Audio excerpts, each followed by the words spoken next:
Jessica Belgarde has been fostering children for nearly 3 years. As explained in parts 1 and 2 of Fostering Hope, it abruptly came to an end. And in part 3, Jessica says she's been fighting to get one of her foster children back, the one she was to adopt, only to be met by silence. When Jessica Belgarde's 2-year-old foster daughter was removed from her home, she was kept in Morton County since that's where the 960 report was filed. Knowing Jessica's home was the only home the toddler had known since birth, Morton County Social Services tried to assist Jessica with arranging visitation. My daughter wakes up every night with nightmares. She's screaming because she is not with her mom, and I think she does remember being taken that day. That was a traumatic experience for both of us. On February 14th, 2024, there was finally good news. A Morton County social worker informed Jessica the 960 child abuse report was cleared. She says they contacted Turtle Mountain the same day, telling them the paperwork just needed to be filed. But even that didn't impact their decision on visitation. Since February 14th, Morton County has been fighting to get back into my care, back into the home. And I would also like to state from day one, Morton County has said there is no cause for concern. They wanted it to where Bill and I could live together with a family member during this time, and the director from Turtle Mountain would not accept that. And what was their reasoning? They had no reasoning. Then, an emergency court hearing regarding her foster daughter's permanency review happened. But Jessica's lawyer, Travis Iverson, says she was never notified. An order entered by the Turtle Mountain Tribal Court on February 7, 2024 appears to indicate that the child should be returned to tribal lands so that Turtle Mountain Social Services can take physical custody of this child.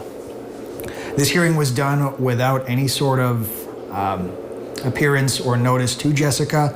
It does not appear that any sort of guardian ad litem was present in advocating for the child on this. And it is unclear exactly what the reasoning was. It states right in their laws, it stays in the child's code, everything. I have a right to be there, and Bill has a right for me to be there for her. And I was never once told about these court proceedings. This is where the judge signed off on their order to remove her from her home. So now she is officially no longer considered, in legal terms, your foster daughter. Yeah. Is that? Yeah.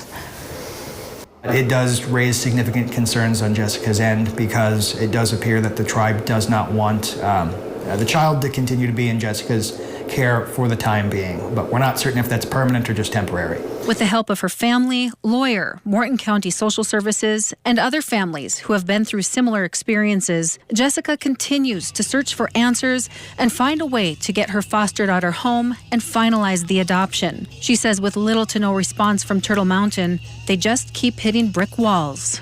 As much as the tribal code appears to indicate that certain rights and responsibilities need to be upheld, it appears that the processes that they've gotten used to just don't adhere to those strict policies, and for the most part, nobody's objecting. But Jessica's now pointing out that something's not right here, something needs to be done. There needs to be more transparency from social services as to what's occurring. By March 1st, Jessica was officially cleared of child abuse allegations by Three Rivers Human Service Zone. But today, more than 3 months since that fateful day, Jessica's house remains quiet with no children in her care. I don't imagine foster parents or adoptive parents are very simple to find, but you have a fine candidate in Jessica who's willing to step up and take care of a child like this, and then without sufficient reasoning or any reasoning given to Jessica at least, this entire process seems to be halted and possibly even terminated given their actions and lack of explanation at this point. But Jessica